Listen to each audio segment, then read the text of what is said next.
morning, everyone. I am Simgimk of the Gitxsan Nation and the Sigadamnak of the House of Achbagod.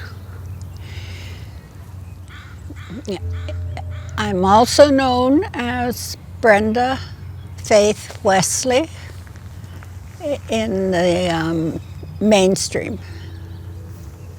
I'm of the Gitxsan Nation, and that's northern BC.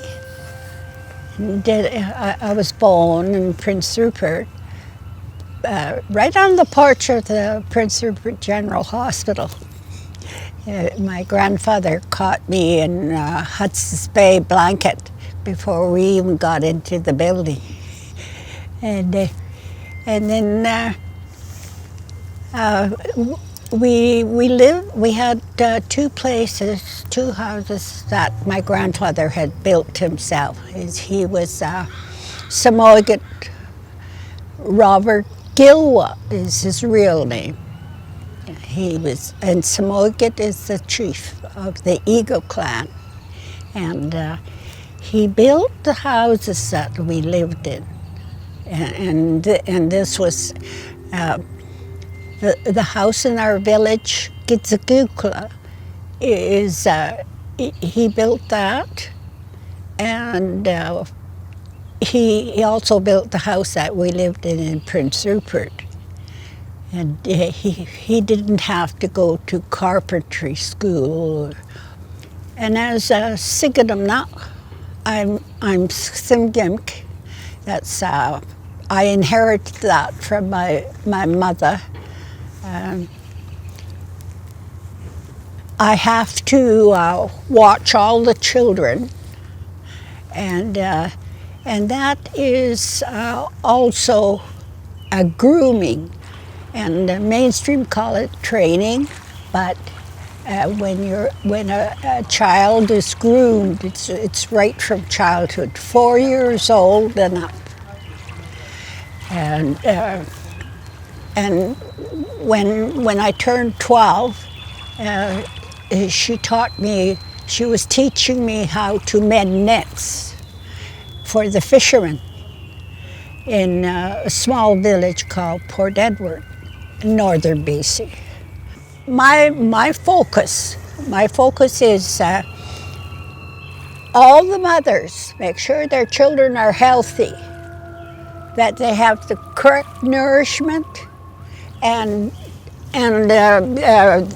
seasonal clothing, and there's two reasons for that. That's my focus as a matriarch. One is it's our obligation always be the caretaker for children, and now this movement is coming back. Every child matters, I've got my T-shirt on that says every child matters. We always had to have the money if someone needs us, especially the Frog clan. We're killer whale, just like Heather helped me with my hat. We're killer whale, and our Nadil, our opposite clan, we're obliged to help them, and they in turn help us in any needs, whether it's food or shelter. When a person talks about something, you will hear it and remember for a while, but when you see it and participate, then it's instilled in you, And that's what our dances are for. And it usually includes it's spiritual. Like we all know, we are four elements: our physical, and our intellect, and our emotional. And then there's spiritual. Spiritual, even if you had a little spark of your spiritual, that'll develop all the others. And now they call that healing, you know. My grandmother used to tell me, okay, now you can be a warrior, but I selected you because God, we had a God before the missionaries came, and the old ancient word for God in Gitxsan is Maine, and she always used Maine. She said that God selected me because I almost drowned, and she resuscitated me when I was 5 years old. Tuberculosis was rampant in the 40s and 50s after the Second World War, and my mother, she was the high princess then. She was Sarit Salo, and then she became the matriarch, Simgimk. But she and I both had TB, tuberculosis, short form for tuberculosis. And that was really harsh, you know. We were all so skinny and sometimes really hard to breathe. I survived the tuberculosis, so when I was 12 years old, she gave me the title of Hiswildugat, because Hiswildugat was a warrior. The Gitxsan people, we don't have a gender bias, you know, like only men can be warriors, only men can play the drum. Women were also warriors, and we do play the drum. There's some nations that disapprove of that, but each to his own, you know. And that's my traditional life, and that's me. And as Brenda Wesley, of course, everyone wants a true love, right? And I met my true love in a little bar, and it's the Balmoral Hotel. Well, the Balmoral here in Vancouver, my focus is all the mothers make sure their children are healthy. My great-grandmother had married a Scot, and in their history, the Balmoral was a palace, you know. So my grandmother, when we left Victoria, she told the cab driver to take us to the Balmoral Hotel. And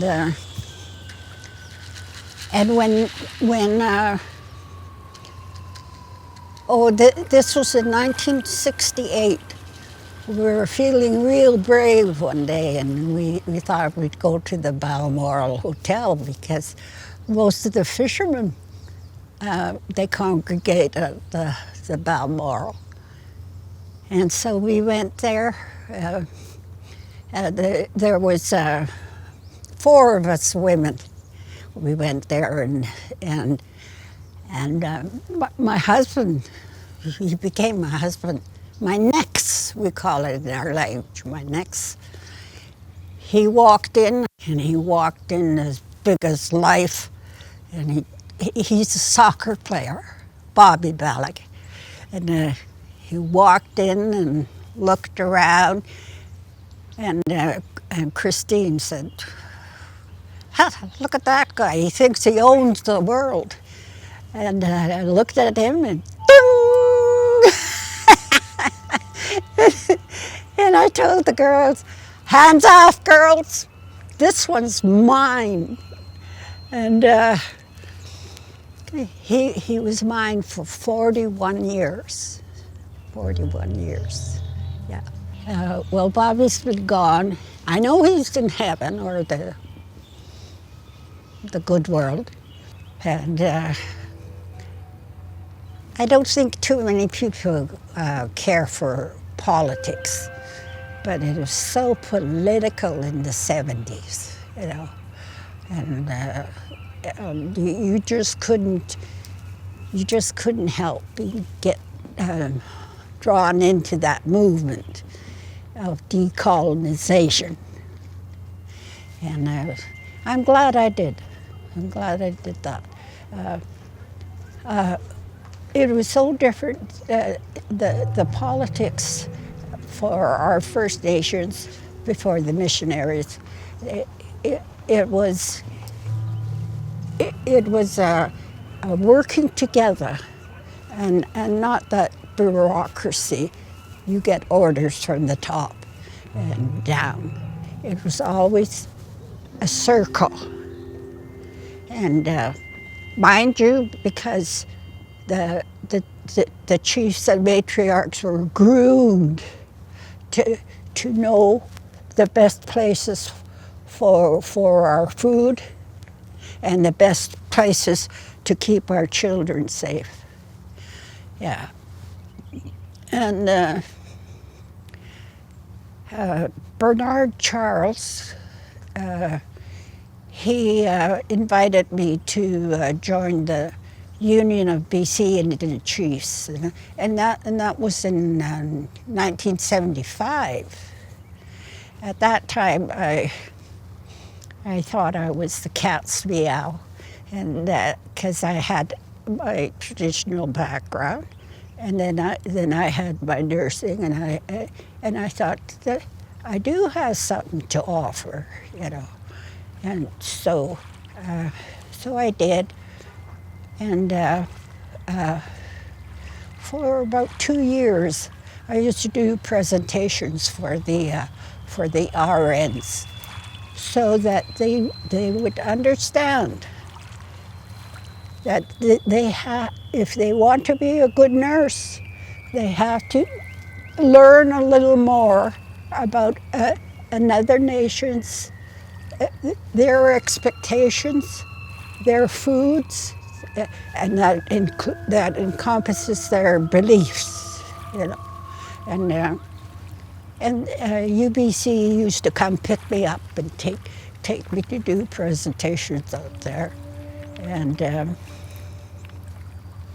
I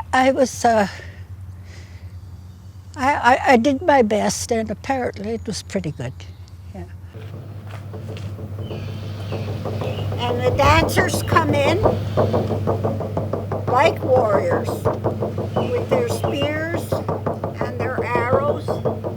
They come in and make a semicircle. And Hisselduga comes to the center, and she takes her spear and she goes,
dancers take his Huldugan out and put a blanket over her, and she said, knock, knock, becomes a spirit again. Whew. Hapnea, hapnea, hapnea.